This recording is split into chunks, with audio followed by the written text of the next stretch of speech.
problem when we sort of seem to blame the poor. The vast majority of people need help, and we don't have, we don't call bankers scroungers day in and day out. The state. Well, we are now. Well, I know, but only now, and they've been doing it for so long. You know, the government spends billions bombing countries. We don't have a question about that, and then we're concerned about people trying to pay their rent and feed their families. I think the questions are all upside down. We need to focus on why people are poor, why there are so many people. But then you can understand if hard-working taxpayers think that there are some people who are just on the take, Maajid. Do you think, Maajid, that there is a sort of a loss of work ethic in this country? Well, I think that there is a problem. I'm pro-welfare. I don't think we should go down the way of America, but there is a problem, and I think that problem, I'm sorry, but you just represented it and summed it up for me, which is that why couldn't you have taken the job and then whilst working look for another job that you're happier with? There was absolutely nothing stopping you doing that, and millions of people do it every day. They work, and whilst they're working, send CVs off to other places.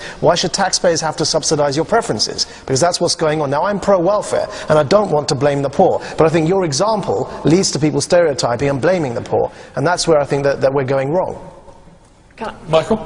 I'm a little unhappy with that, because I've worked all my life straight from school, and I just feel unhappy. Yes, I've been out of work for 4.5 years, but my own personal circumstances doesn't mean to say that I have to rush out and get a job and panic myself into that. 4.5 years is quite a long time. It is, yeah, but I've been looking for the last 2-3 years to do the right thing, but there's been no help out there for me to do it.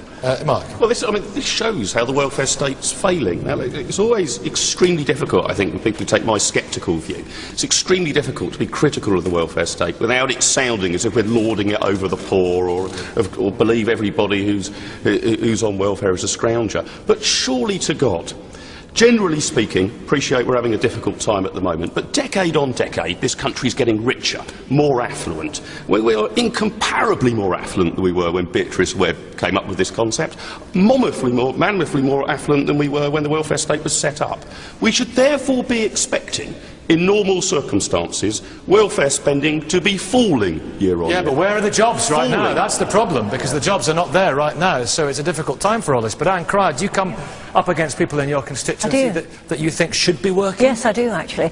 I have 3 regulars who come in week after week telling me that they should be on benefits, but they're not on benefits. One is living on his dad's pension.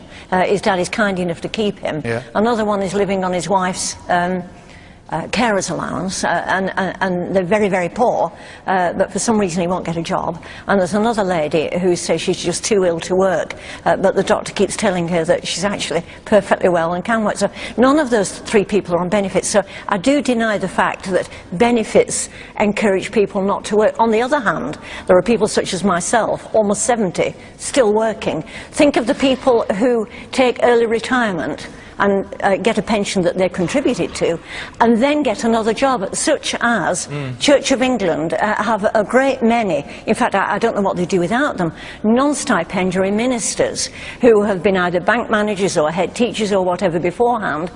They've taken their retirement and then they go back to work as a minister in the Church of England for no money at all, perhaps expenses. So I think the work ethic is alive, well and strong in this country. Yeah, but there are, I was only Tammy. I mean, look at everything that you've achieved. Do you think there are some people who are picking up incapacity benefit who are perfectly able-bodied? No. Or is that a tabloid myth? I think it is a myth, because I think there are some people. I mean, there's definitely people I see who have blue badges who don't need an accessible. It is different. There are people in every walk of life who will push their boundaries as far as they go. But in this country, for disabled people trying to find work, there is still a significant amount of discrimination in terms of employers' attitudes. Someone I know who's had issues with mental health problems didn't disclose it because she was terrified. Company found out about Chuck Direct. Did it stop her doing her job? No, it didn't. But we still have a huge amount, and we just stigmatise people in different ways by passing them on the head. I agree with what you're saying. I think the majority of people do claim benefits have worked before.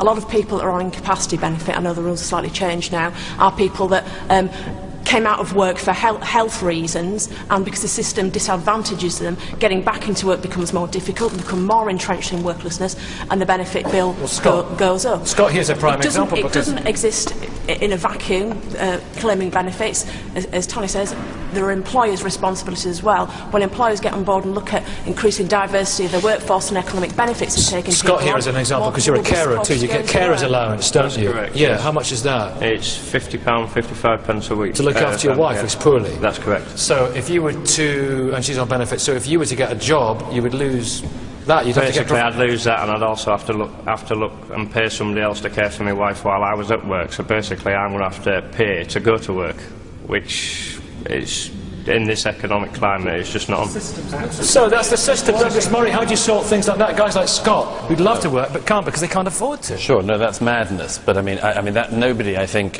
would think that that was a good situation. But the whole issue of the work ethic thing is something we should address in this country, and we will have to address it in the coming years during the recession. That's like one thing. You mentioned the Shannon Matthews family case. It's a great shock to a great many people in this country to discover that this underclass existed. But we have to also recognise the fact that to a very great extent that underclass was created because the working class was imported into this country. You then got the idea that there were jobs that people who lived in Britain could not do. They were beneath them. And there are other countries in Europe that have the same problem. We've got to get around this idea. If we want our streets cleaned, we're going to have to go and clean the streets. Somebody has to do the job. What would you like to say? 45 seconds. I have a disabled child, and I work with over 90 families in York that have disabled children. Yeah. We're in the same situation as you over there. Yeah.